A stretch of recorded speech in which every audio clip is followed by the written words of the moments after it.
लंगड़ोआ गांव में जब आज सुबह हम लोग आए तो मैंने ये तो सोचा था पिछले कुछ महीनों से पूरे पंजाब के अंदर नशे के खिलाफ जबरदस्त युद्ध छिड़ा हुआ है, जबरदस्त जंग चल रही है। मैंने सोचा था जब हम आप लोगों से पूछेंगे कुछ असर हुआ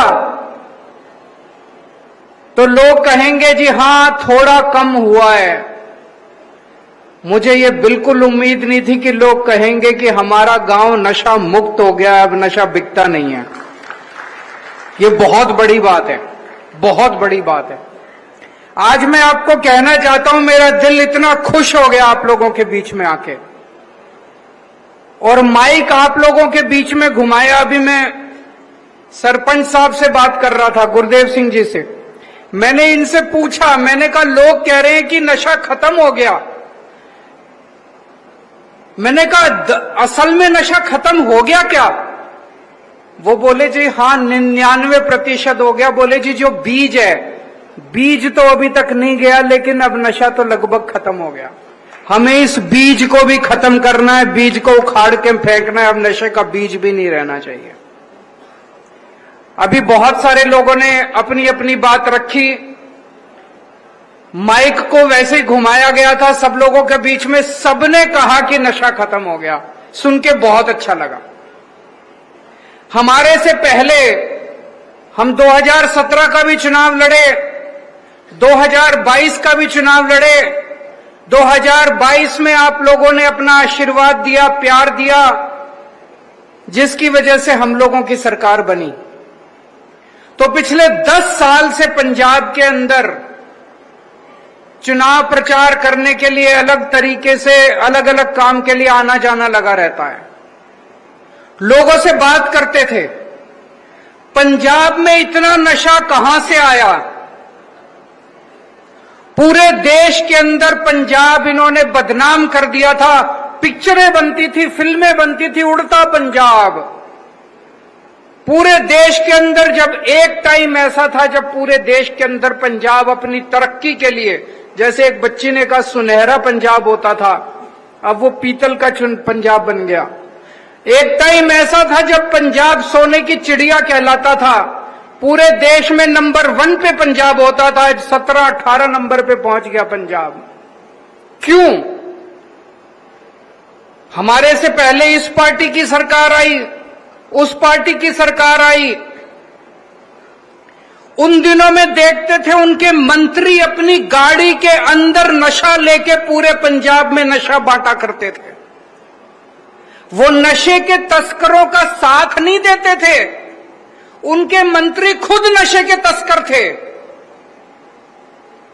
जो सरकार, जिस सरकार के मंत्री खुद नशा बेचते हैं, वो सरकार आपको नशे से बाहर नहीं निकाल सकती। वो तो नशे का धंधा करते थे वो लोग। आज ऊपर वाले का करम है, ऊपर वाले का मेहरबानी है कि एक ईमानदार सरकार आई है, ईमानदार पार्टी की सरकार आई है। हमारा कोई मंत्री नशा नहीं करता। कल दोपहर के अंदर 85 किलो 85 किलो हीरोइन पकड़ी गई है तरन तारण के अंदर। 85 किलो तरन तारण के अंदर पकड़ी गई। आज तक कभी नहीं हुआ पंजाब में इस तरह का। 10,000 से ज्यादा तस्कर पकड़े जा चुके हैं पिछले 2.5 महीने में। 10,000। और इन 10,000 में केवल 1,500 ऐसे हैं जो छोटे तस्कर हैं।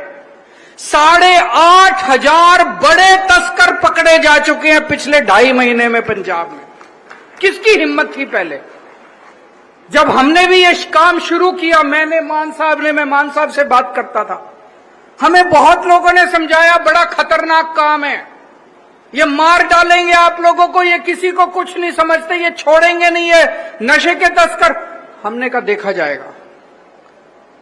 जब लोगों को हमने वचन दिया था, जब चुनाव लड़े थे, आप लोगों को हमने वचन दिया था कि नशा खत्म करेंगे, नशा खत्म करके रहेंगे, चाहे जान बचे या ना बचे, लेकिन आपके परिवार के लिए, आपके बच्चों के लिए, इस पूरे जनरेशन को बचाने के लिए हमारी जान भी हाजिर है। पिछले 2.5 साल में आपने देखा नशा बेच बेच के जो इन्होंने पैसा कमाया, उससे जो इन्होंने बड़ी बड़ी कोठियां और बिल्डिंग बनाई, किसी की हिम्मत नहीं थी आज उनके ऊपर बुलडोजर चल रहे हैं। सारे सरेआम, सारे टीवी कैमरा के सामने बुलडोजर चल रहे हैं।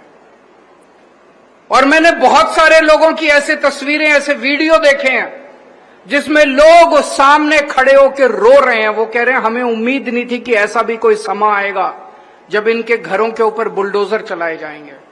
ऐसा कभी किसी ने सोचा नहीं था कि ऐसा समा आएगा, ऐसी कोई सरकार आएगी जब नशे के तस्करों के घरों के ऊपर बुलडोजर चलाए जाएंगे। बड़े बड़े तस्कर पकड़े जा रहे हैं, उनको जेल भेजा जा रहा है, बड़ी बड़ी पैसे की रिकवरी हो रही है। अब समय आ गया है,